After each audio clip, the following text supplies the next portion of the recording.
al menos les voy a presentar un asunto de muy alto nivel. La verdad es un detalle que está a nivel 2008, así que no les voy a presentar a ustedes refritos que se puedan ustedes encontrar en cualquier librito o en cualquier escuela, ¿no? O pongámoslo en un programa de Walt Disney, ¿no? Yo deseo platicar a ustedes de el electrostático. El campo electrostático tiene dos características. Ya hemos platicado de cómo detallar las propiedades del campo electromagnético en general. Eso no lo voy a repetir hoy, ya lo hemos visto aquí. Y sé que muchos de ustedes han estado en estas presentaciones, ¿no? Así que esto no lo voy a repetir, va a ser mi punto de partida, ¿no? Fue cuando vimos algunas propiedades matemáticas de los campos electromagnéticos. Esas, les repito, van a ser nuestro punto de partida. Solamente vamos a trabajar con dos leyes. Y de estas dos leyes vamos a sacar toda la información. Esta información que le vamos a sacar está contenida en ellas. Las dos leyes que vamos a utilizar son la ley de Coulomb, que normalmente se presenta en forma elegante. Señorita, hay que guardar silencio. ¿Ya es la última vez? En fin, la que sigue ya no le pregunto, ¿eh? Entonces, les decía, tenemos dos leyes. Una va a ser la ley de Gauss, la forma elegante, y la otra tiene que ver con lo que se llama la circulación del campo eléctrico a lo largo de un contorno cerrado. Déjenme ponérselas, las voy a poner aquí en el centro porque son las leyes fundamentales. Una dice que el flujo del campo eléctrico, lo estoy aprendiendo con la letra F en griego, no es una letra phi, es una pelotita con una I mayúscula atravesada, ¿no? Esa es la letra phi. Y el subíndice que le he puesto aquí, E, básicamente trata de responder al flujo del campo eléctrico. El flujo del campo eléctrico es igual a la carga encerrada por la superficie entre un cierto número, la epsilon cero, que es el nombre que se le da a cierta propiedad del vacío respecto de los campos electromagnéticos, ¿no? Esta cantidad lleva el nombre de permitividad del vacío. Es una constante cuyo valor numérico, pues basta con que uno lo sepa para hacer todos los cálculos que vengan y resulten necesarios, ¿no? La otra es la circulación del campo eléctrico. Déjeme ponerla simplemente así. La circulación del campo eléctrico a lo largo de una trayectoria cerrada siempre tiene el siguiente valor. Déjenme ponérselo a ver. Pero déjenme, antes de que lo ponga, ¿alguien se sabe cuánto vale la circulación del campo eléctrico en un campo electrostático?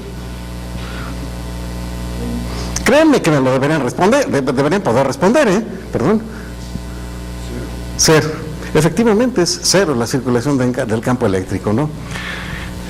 Puede que se escuche esta circulación de una manera más rimbombante, si en lugar de que yo les dijera la circulación del campo eléctrico, utilizara una terminología más típica de la que se utiliza en los diferentes medios, ¿no? Si yo les dijera la fuerza electromotriz es igual a cero, quizás resultara más apropiado, ¿verdad?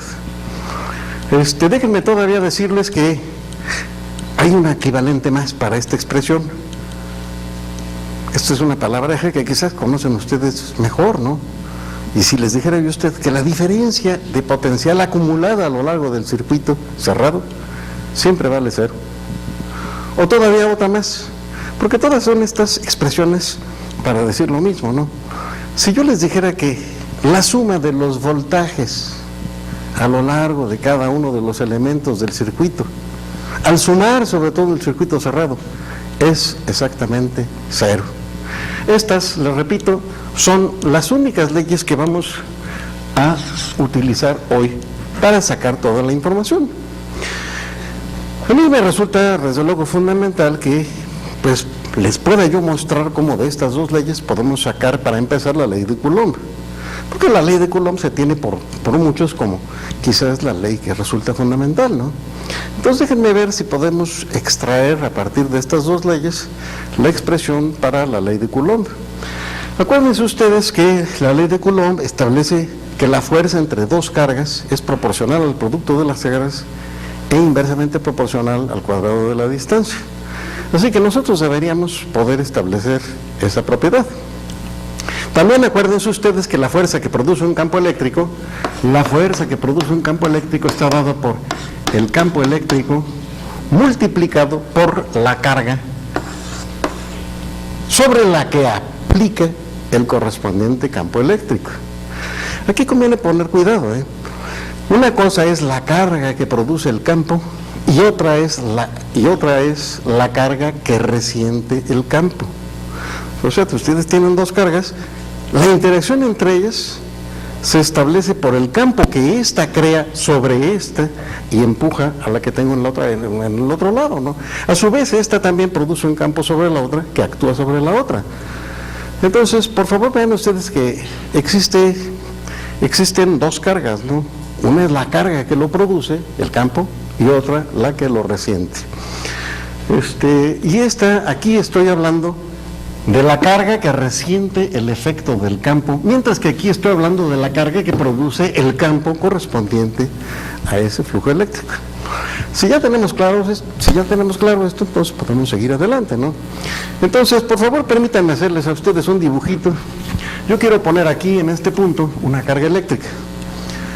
Es muy fácil poner una carga eléctrica. Si era fácil a principios del siglo XIX, hoy día con todos los métodos que tenemos, es mucho más fácil hacerlo, ¿no?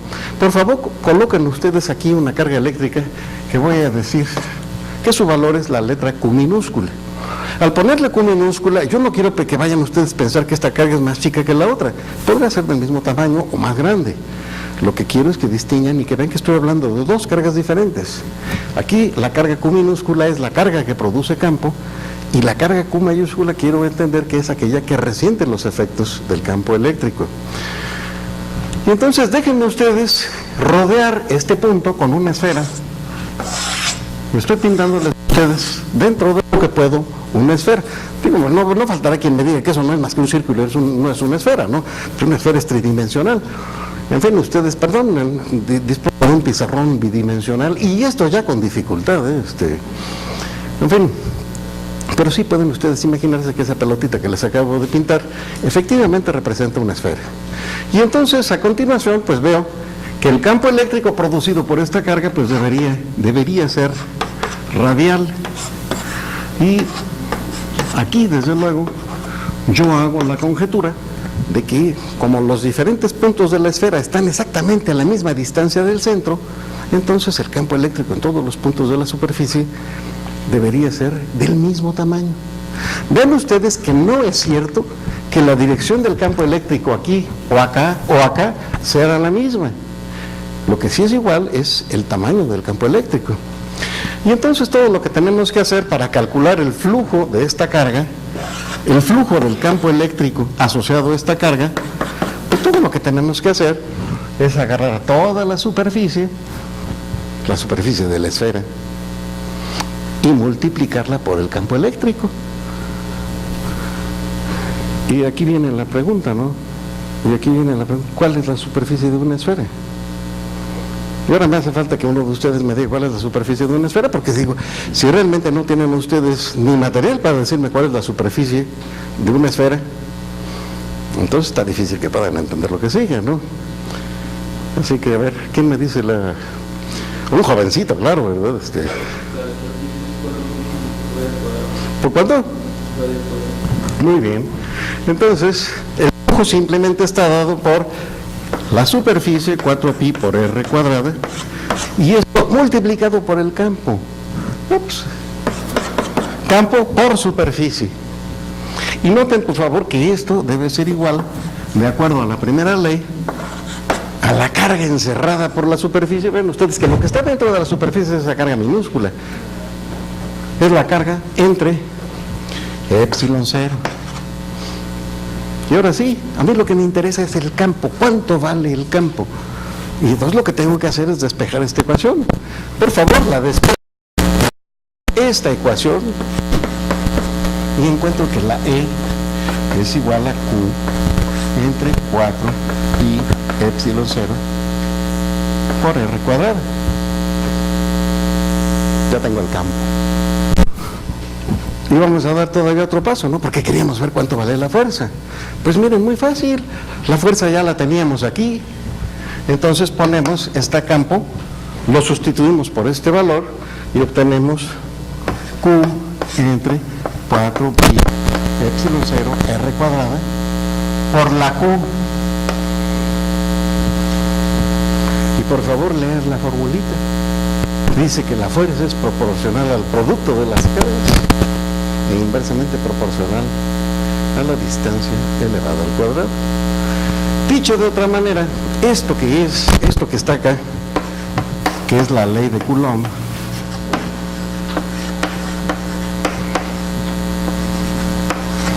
la ley de Coulomb, vean ustedes que se sigue de manera directa de esas dos leyes. Y bueno, si alguien me dice, no, a las dos nada más me hizo falta la ley de Gauss, tiene razón. Basta con la ley de Gauss para deducir a partir de ella la ley de Coulomb, ¿no?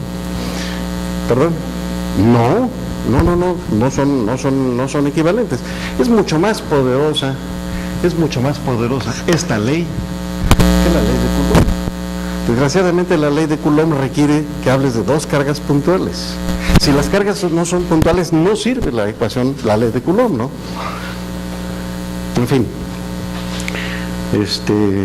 digo en particular, te pongo un caso, te pongo un ejemplo, ¿no? Imagínate que tienes una esfera y le pones una carga Q minúscula. Y enseguida agarras una esfera más grandota y en la esfera más grandota le pones una carga Q mayúscula. ¿Cuál es la fuerza que aplica uno sobre la otra? Si esta distribución de carga tiene simetría esférica y esta también, entonces la fuerza que aplican una y la otra, la una sobre la otra, tiene que ser cero exactamente, ¿no? Eso no es compatible. Eso no es compatible con lo que dice la ley de Coulomb. Y sin embargo, la respuesta para este problema sí se puede investigar por aquel camino, ¿verdad? En fin, entonces la ley de Coulomb es importante, pero desgraciadamente requiere de cargas puntuales. Bueno, quiero ahora empezar con las propiedades que yo sí tenía ganas de discutir con ustedes el día de hoy respecto del campo electrostático. Primera pregunta. La pregunta es, ¿puedo producir un estado de equilibrio con fuerzas electrostáticas? A ver, ¿qué entiendo yo por equilibrio, no?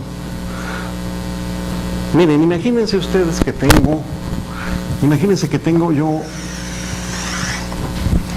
una especie, no es una cacerola, ¿verdad? Tampoco es un sartén, porque los sartenes no tienen esa forma, ¿no? Pero sí, imagínense ustedes que tengo la mitad de una esfera. Y en el interior de esa mitad, yo voy a colocar una canica. Y la suelto. Bueno, pues la cosa es divertida, ¿no? Porque apenas la sueltan empieza a hacer, se va para arriba, hasta que finalmente se para, ¿verdad? Y se para en el centro. Y allí en donde se para, pues se produce un estado de equilibrio estable. ¿Por qué es estable este equilibrio? Bueno, porque cuando está en el centro, las fuerzas totales aplicadas valen cero.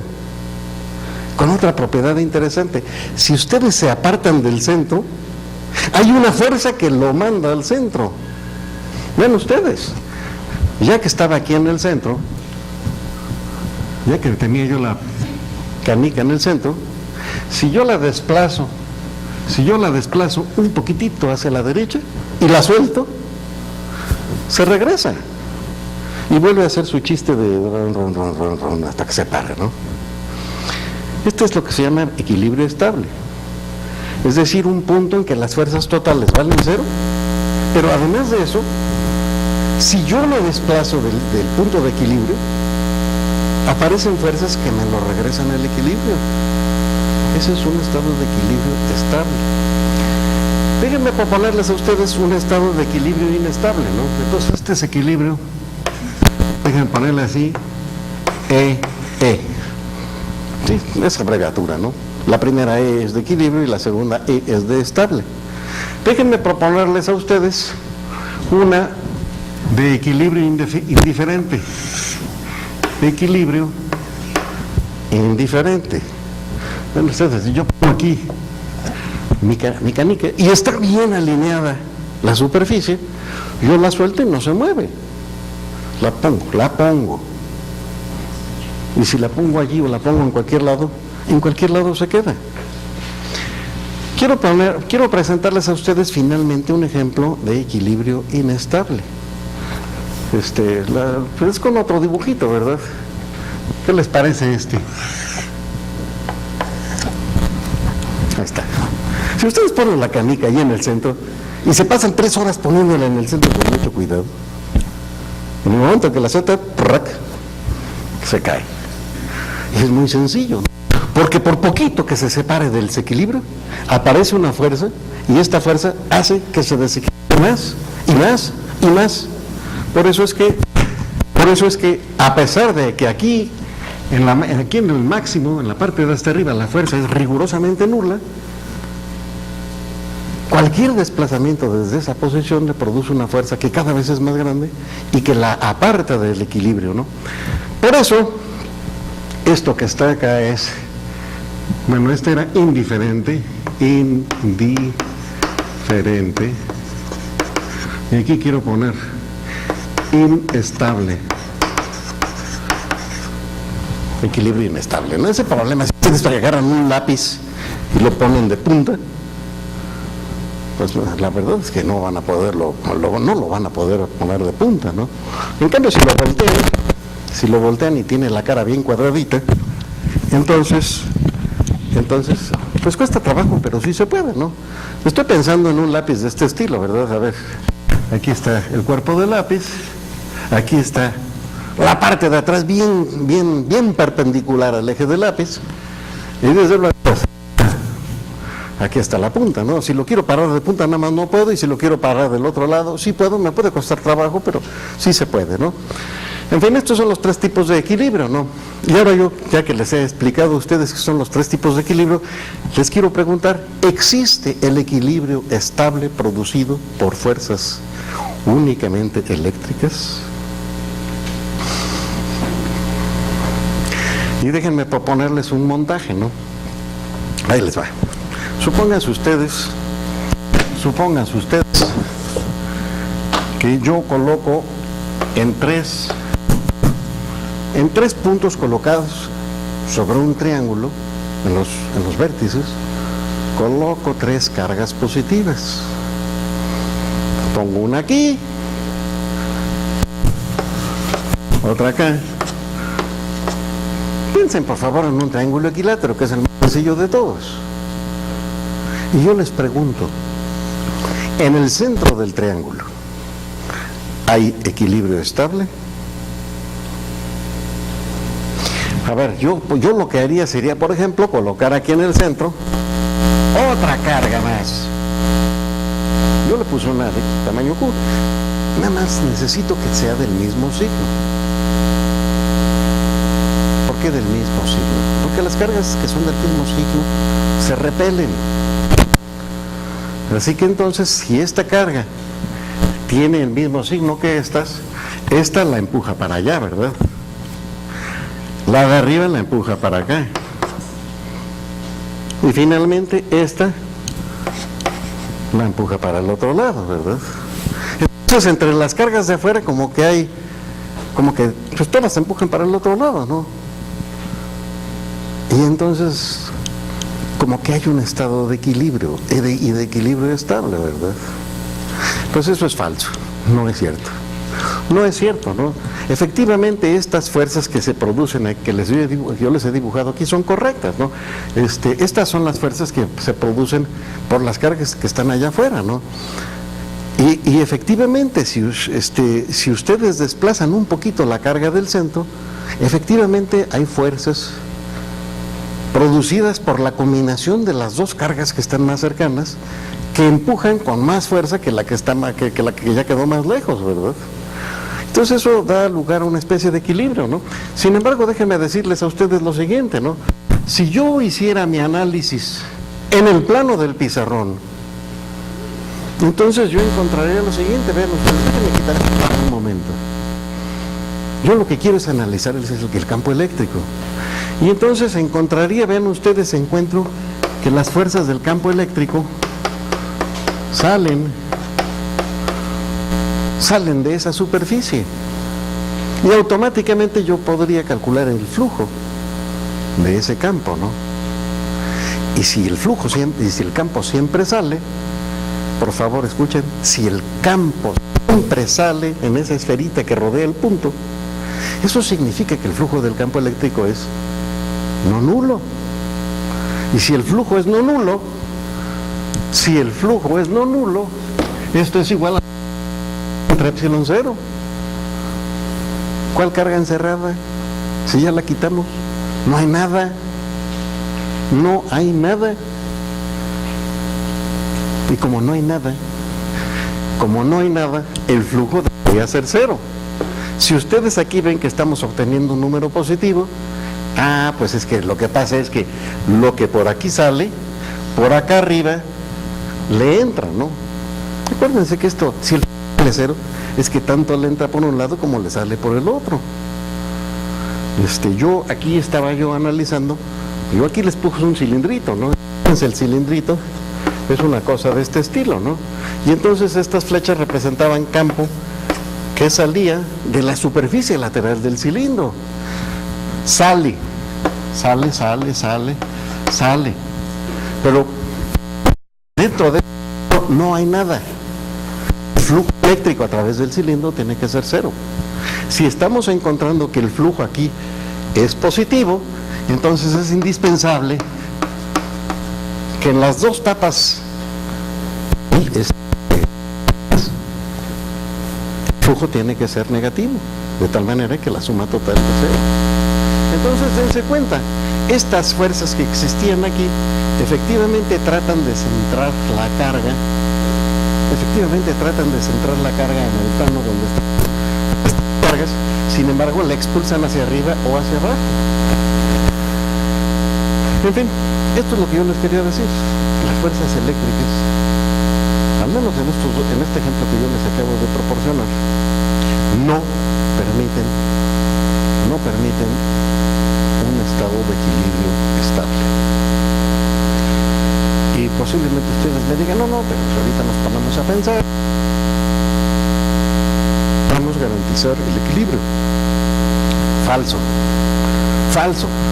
Si ustedes pudieran garantizar el equilibrio, significa que allí convergen las fuerzas. Y si allí convergen las fuerzas, y al poner una superficie esférica alrededor de ese punto, entonces las líneas deberían salir todas. Y esta suma de líneas fuerzas nuevamente sería positivo, pero adentro no hay nada. Entonces, lo que les quiero decir es que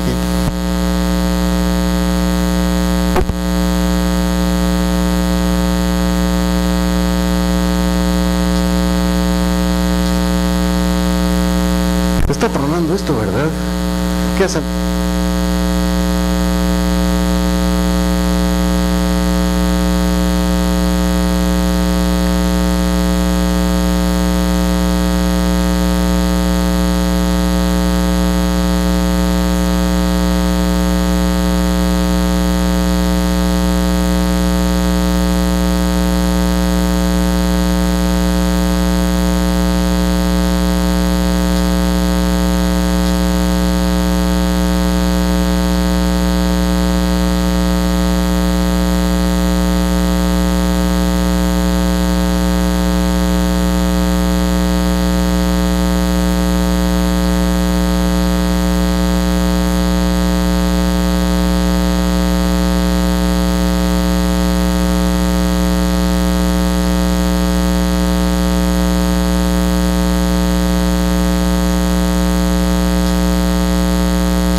ya está prendido esto.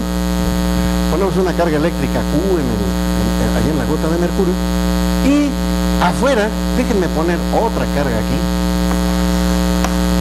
Y otra carga aquí. Le he puesto dos cargas iguales afuera.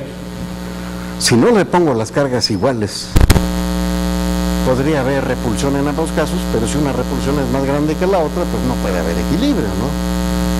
Es decir, yo necesito que esta fuerza, esta otra, porque digo, si esta fuera más grande que esta, entonces sale para el otro lado, ¿no? Niña, esto me recuerda de una persona que me reportaba que le había tenido que dar a un burro una medicina, ¿no? Y entonces lo que hacían es agarrar un popote, ponen la medicina, y en el popote le meten el popote en la boca al burro y soplan, ¿no? Y a mí lo que me reportaron es que el burro sopló primero. Digo, bueno, en fin, se trata de esta misma dificultad, ¿no? Por favor, noten, aquí el equilibrio es posible. Y el equilibrio es posible gracias a que hay dos tipos de fuerzas diferentes. Están las producidas por las fuerzas electrostáticas, pero está también la fuerza que produce el popote. El popote que impide que la gota de mercurio se vaya para allá o para acá. El popote lo que hace es restringir el movimiento a lo largo del popote. Y gracias a eso se puede producir un estado de equilibrio mediante fuerzas puramente electrostáticas. Bueno, tengo ganas de presentarles una información adicional muy interesante, ¿no? Miren, quiero regresarme con esta fuerza. Esta ley de fuerzas la descubrió este señor que saben, se apellida Coulomb, y él lo que hizo fue producir cargas, pues, de las que uno puede manejar en un laboratorio. No son ni chicas ni grandes, además son de la época de Coulomb, ¿no? Eran cargas pequeñitas. Y las distancias que aparecían entre una carga y la otra eran distancias que oscilaban entre, digamos, 1 milímetro y 1 metro. No eran distancias ni muy pequeñas ni muy grandes. ¿Qué es una distancia grande? Pues miren, hablar de la distancia de entre dos cargas separadas por el eje de la Tierra, digamos una en el polo sur y otro en el polo norte, eso no es una distancia grande, ¿no? Para mí una distancia grande sería, por ejemplo, de aquí a una estrella, ¿no? Y la estrella más cercana está a más de 1 año luz de distancia, ¿no? Así que para mí son esas distancias que ya empezaría yo a considerar grandecitas, ¿no? Bueno, miren ustedes, la ley de Coulomb es válida para esas distancias grandes. Y vean ustedes que conforme disminuimos la escala de la distancia, en lugar de que sea años luz, nos podemos regresar a una distancia astronómica, a la unidad astronómica. Acuérdense que la unidad astronómica, pues es el radio de la órbita de la Tierra. Esto es un número grandecito, ¿no? La luz se tarda un poquito más de 7 minutos en ir de un lado al otro, ¿verdad? Desde el Sol hasta la Tierra. Pero no es muy grande, ¿no? Y así podemos disminuirlas y de repente llegamos al metro o al milímetro, y esta fuerza se sigue cumpliendo. Yo lo que quiero platicarles a ustedes es qué pasa si las distancias son todavía más chicas. ¿Sí? En lugar de que sea 1 milímetro, bajo a décimas de milímetros, centésimas de milímetro, y me sigo. A ver, vamos a tratar de hacer una gráfica, ¿no? Miren, déjenme por ejemplo empezar. Ahora,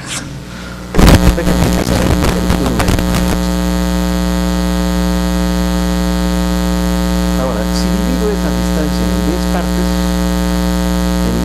nada más, pues en lugar de que sea 1 metro, tengo decímetros. Déjenme colocar los decímetros aquí. Aquí están los decímetros. Déjenme ponerle aquí 1 decímetro.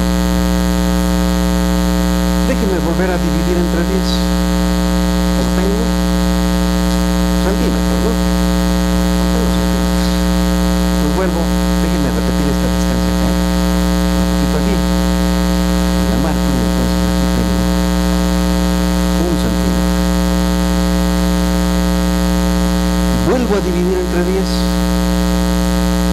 Y uso la misma técnica, ¿no? Me dan esta distancia. Esta distancia la reproduzco aquí. Y aquí tengo entonces, esto no es 1 milímetro. 1 milímetro. Yo no tengo ganas de desesperarlo con mi calma, ¿verdad? Así que vamos a avanzar más rápido. Para avanzar más rápido, déjenme reproducir. Más rapidez, ¿no? A ver, vamos bien. Este es 1, pues marco 1, 2, 3. Así este es entre 10, entre 100 y entre 1000, ¿verdad? Si yo divido entre 1000, del milímetro obtengo una millonésima parte de metro, ¿no? A ver, aquí sería la décima parte, la centésima parte y la millonésima parte de un metro. Aquí entonces coloco una micra, y eso es que se escribe con esta letra, mu m. Fíjame por hacerla aquí, es mu. Esta es una mu. Es la letra m griega. Y se lee una micra. Una micra es la millonésima parte de un metro. Déjenme seguir adelante, y entonces esta distancia más esta, que es todo esto, déjenme reproducirla acá. Esa distancia grandota equivale a dividir entre 1000, ¿no? Si ya teníamos la millonésima parte de un metro, ahora vamos a tener la millonésima parte de millonésima. Ahora sí, yo creo que a estas alturas ya más vale que empiece a utilizar un sistema de unidades decimal, ¿no? Déjenme, vamos a ver si podemos, ¿no? Este es 10 a la 0. Este es 10 a la menos 1, 10 a la menos 2, 10 a la menos 3, menos 4, menos 5, menos 6, 10 a la menos 6. Este que está acá es 10 a la menos 9. Oigan, ver, esta es una chiripa, ¿eh? Me ha quedado el eje vertical en 10 a la menos 10. Vamos a dejarla ahí, ¿no? Este que está acá va a ser 10 a la menos 10. Es más, déjame mejor lo borro y le pongo que aquí es 10 a la menos 10, porque tengo ganas de seguir con mi historia del viaje hacia las dimensiones del micromundo, ¿verdad? Déjenme seguir 3 pedazos más. 3 pedazos más. Entonces, estos son 3 pedazos. Entonces me voy desde aquí hasta acá. Y aquí estoy en 10 a la menos 13. Y todavía voy a poner una unidad más. 10 a la menos 14. No, es que el 10 a la menos 14 ya me queda aquí, así que lo voy a dibujar hasta acá. Por favor, entiendan. Están separados los pizarrones y no lo pude poner en su lugar. Pero ustedes en su dibujito lo hacen muy bien, ¿no? A menos de que en el dibujito ya haya quedado fuera del papel, ¿no? Entonces sí ya es problema de ustedes. Déjenme decirles a ustedes que toda esta parte, en toda esta parte, se sigue cumpliendo la ley de Coulomb. Maravillosa ley. Ahora déjenme darle detalles, ¿no? 10 a la menos 10 es una distancia pequeñita, ¿no saben ustedes cuántos 10 a la menos 10 metros?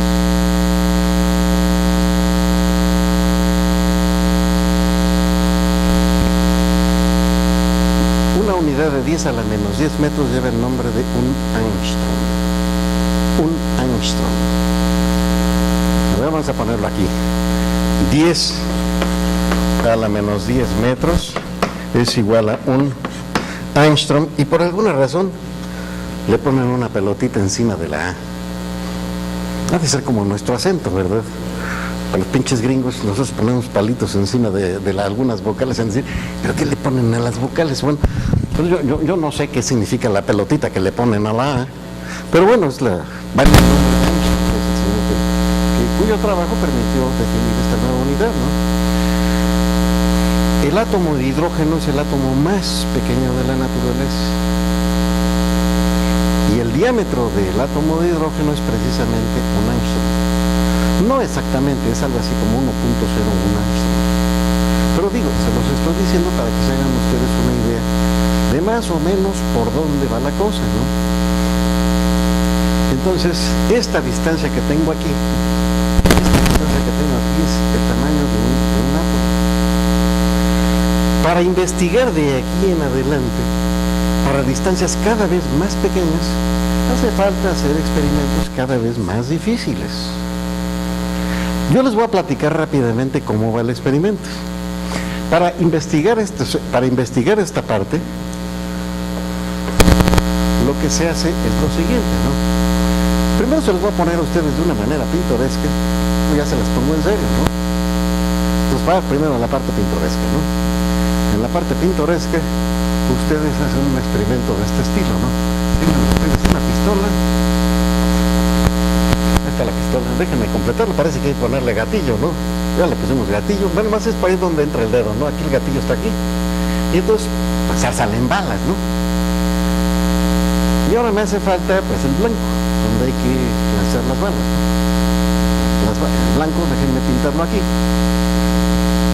Y yo podría, desde luego, ponerle aquí una serie de circulitos, de tal manera que pues, pueda yo dar premios, según si el circulito, si cae en un circulito chiquito, o un premio chafa si sale de este círculo muy grande, y además hasta hablar mal del tirador por tener tan mala puntería, ¿no? Bueno, esto que les estoy proponiendo aquí, es, pues si quieren, una situación chusca, pero la situación real es muy parecida, ¿no?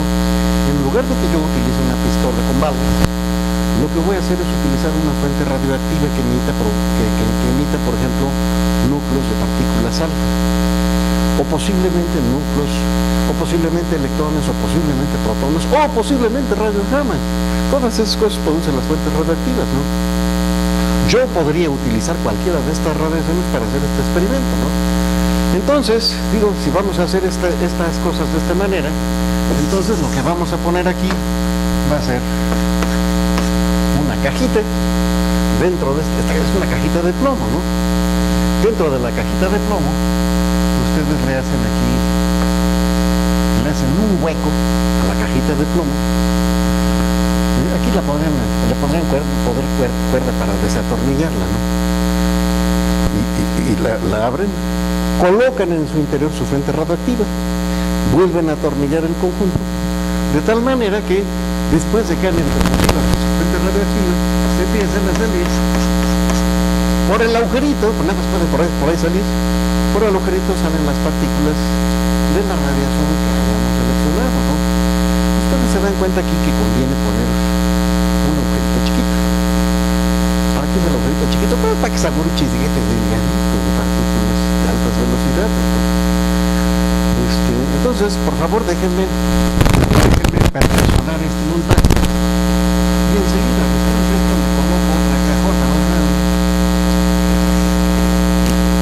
Con un manguito bien delgadito. Pero yo me quedo más delgado. Ahí está. Una caja delante, dentro de otra caja, ¿no? Robert, me incomoda que te estés riendo. ¿Te ríes de mi clase o estás platicando con tu compañero? No, aquí no está el señor Azulito, que está junto a ti. ¿Qué te dijo? ¿De qué te ríes? Por favor, bueno, en fin. Entonces, le estoy proponiendo estas dos cajitas, ¿no? Ya con estas dos cajitas tengo cierto control sobre las balas. Y entonces las balas que se producen aquí, me salen derechitos, y con una energía bien definida. Esta energía bien definida depende de la fuente radioactiva que ustedes usan. Antes de esa fuente radioactiva posiblemente salieran trillones de partículas. O sea, un número muy grande de partículas por segundo, ¿no? Acuérdense ustedes que yo puse una primera cajita y esa cajita hizo que en lugar de que salieran trillones, ya nada más salieran millones. Bueno, pues la segunda caja es tal que permite que salgan partículas por segundo. Muy poquitas, ¿no? Pero miren, gracias a que son poquitas partículas, uno puede seguir el desarrollo de cada partícula. Déjenme reportarles cómo le hizo Rutherford. Rutherford colocó entre la caja y esta pantalla, colocó aquí una hoja de oro. ¿Por qué una hoja de oro? ¿Que Rutherford era muy rico? ¿Y era lo primero que se le ocurrió, lo más barato para él? No, hombre. Lo que pasa es que el oro tiene una propiedad interesantísima. Ustedes pueden adelgazar una hoja de oro y la pueden adelgazar tanto que ustedes pueden ver a través de ella. O sea, hay que aplanarla. La pueden hacer ustedes mucho más delgada que una hoja de jamón. Y hablo de los jamones que le dan ustedes en las torterías, ¿no? O sea, ya son verdaderas piezas de ingeniería por lo delgadas que son, ¿verdad? Pues ellos con oro se puede hacer muchísimo más delgada todavía la hoja, tan delgada que hasta resulta barata. Bueno, y luego Rutherford, aquí en esta pantalla que yo les pinté de una manera ridícula, porque yo me imaginé que pondrían ustedes un cartón con círculos, ¿no?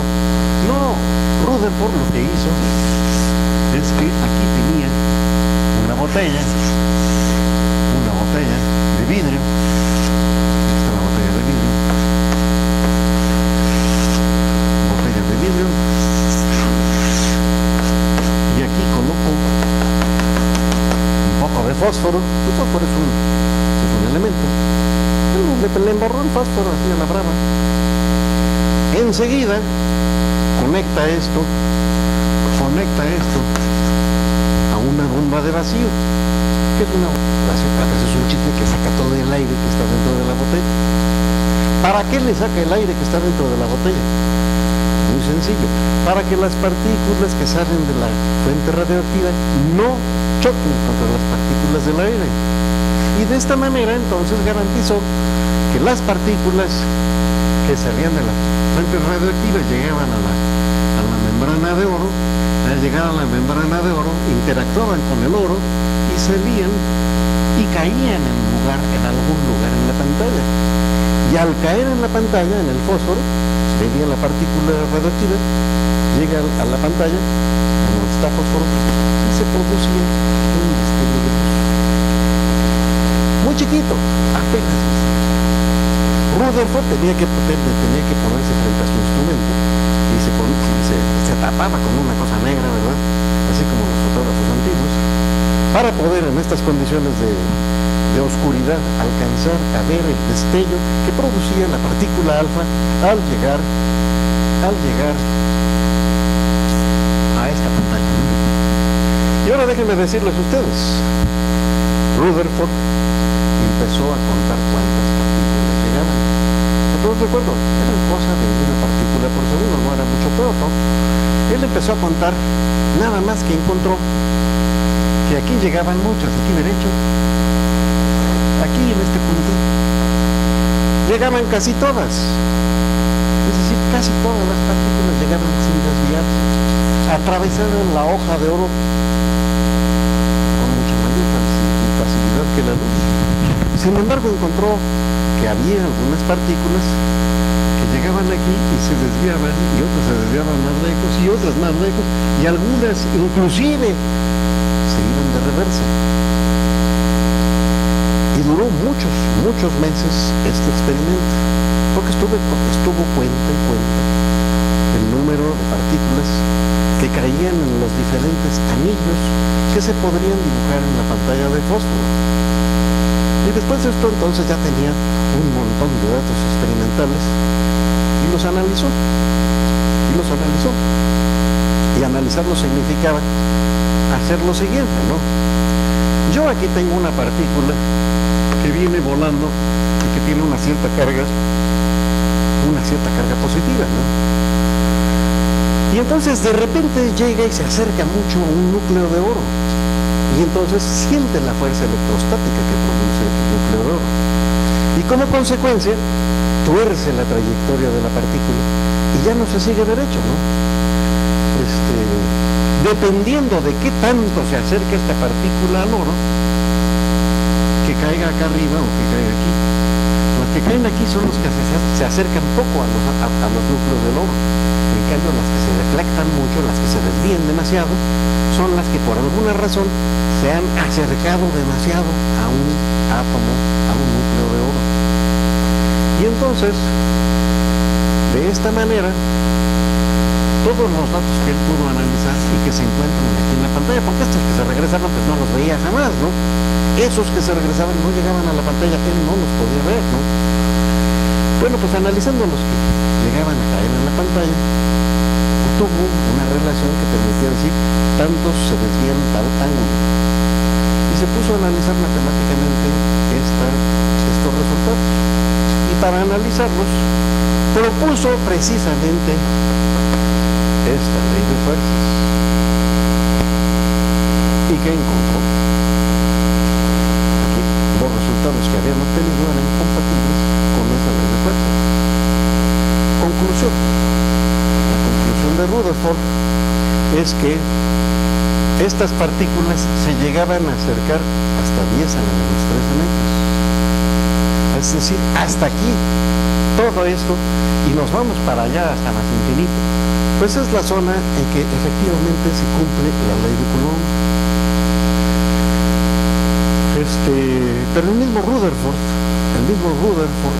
detectó en sus mismos experimentos que aquellas partículas que ya llegaban hasta 10 a la menos 14 metros empezaban a tener un comportamiento diferente.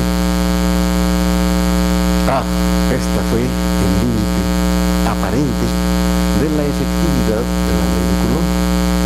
Estos son resultados viejos, Después se hicieron cosas más bonitas y mucho más aparatosas que estas, porque este es un experimento que casi hizo con las uñas, Rutherford. Después ya hemos construido cada aparatito. Hay aceleradores de partículas que tienen un tamaño de 30 kilómetros de largo y que requieren de muchos millones de dólares para construir. Estos juguetitos difícilmente llegaban a costar más de $1,000, ¿no? Y eso ya del presupuesto de un año de un laboratorio, ¿no? Pero después se hicieron efectivamente experimentos y se lanzaron electrones directamente contra protones. Ya la cosa es mucho más sencilla, ¿no? Ya no pongo aquí partículas alfa, sino ahora pongo electrones, y ya no pongo aquí una hoja de oro que tiene núcleos de oro, y el oro es un átomo muy grande y complicado, ¿no? En lugar de utilizar un átomo de oro, lo que se puso fue protones. Protones es la partícula positiva más sencilla que existe. Y entonces se analizó la colisión entre el electrón y el protón. Y en la colisión del electrón con el protón se volvió a encontrar una divergencia, es decir, los resultados no corresponden con esto. Es decir, aparentemente estamos en los límites de validez de la ley de la inversa de la distancia al cuadrado que propuso Rutherford, que propuso Coulomb. Déjenme decirles a ustedes, en defensa de esta teoría, que existe la siguiente salvedad. Yo tengo que decirles a ustedes todo el cuento, si no se pueden ustedes ir con una idea incorrecta, y yo no deseo que ustedes se vayan con una idea incorrecta, ¿no? Quiero pintarles a ustedes la colisión entre un electrón y un protón. Y entonces les voy a poner un electrón. Ahí está el electrón. Dense ustedes cuenta que he amplificado 10 a la 14 veces el tamaño del electrón. Es decir, estoy aquí y me he tenido que ir hasta por aquí, ¿verdad? Porque eso tiene como 30 centímetros que está por aquí, ¿no? Es decir, he tenido que hacer esta amplificación para que ustedes vean el electrón allí, ¿no? Ahora les voy a pintar un protón. Voy a pintar el protón. Y aquí va el protón, ¿no? Lo he puesto más o menos del mismo tamaño, ¿no? Lo he puesto redondo. Miren, la verdad es que nadie sabe de qué forma tenga un electrón o qué forma tenga un protón. No lo sabemos. tenemos conjeturas que nos podrían hacer suponer que es esférico y que no es perfectamente esférico, sino que tiene algunos defectos que podríamos tomar en cuenta, ¿no? En fin, pero para este proceso basta eso. Y entonces, por favor, vean ustedes que analizo la colisión, el choque del electrón contra el protón.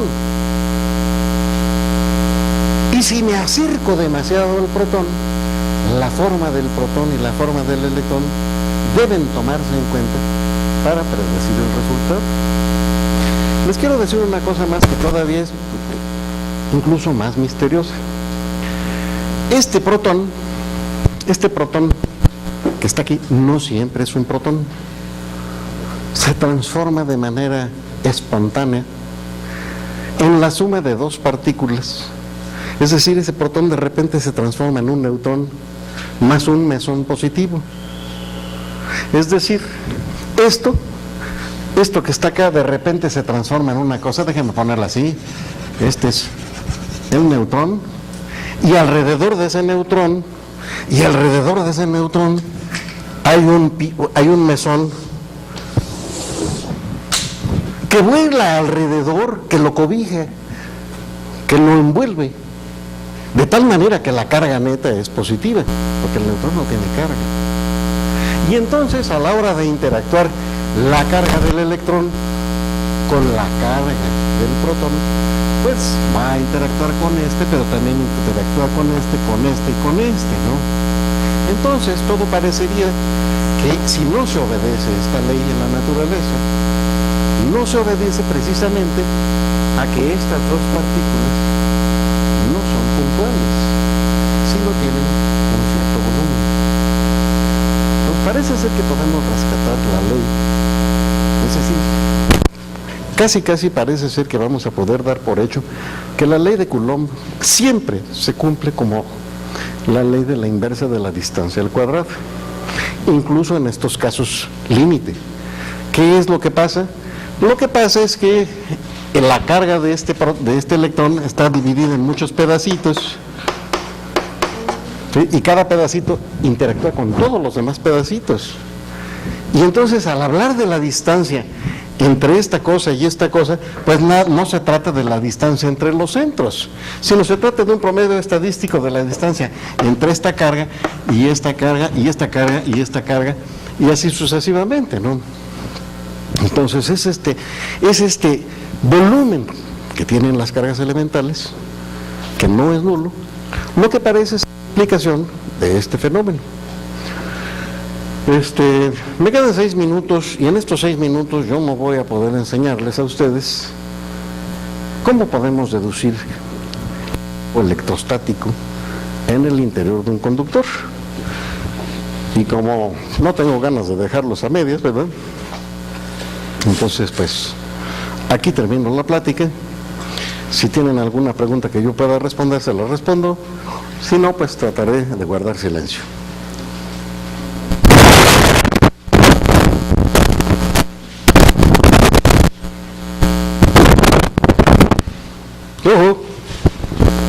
No, ay, mire qué maravilla. Yo sí tengo miles de preguntas y no tengo quien me las responda. Y ustedes que tienen que quien se las responda no las hacen, bueno, en fin, qué belleza, ¿no? Es esto de vivir en la inocencia, ¿no? Bueno, pues muchas gracias.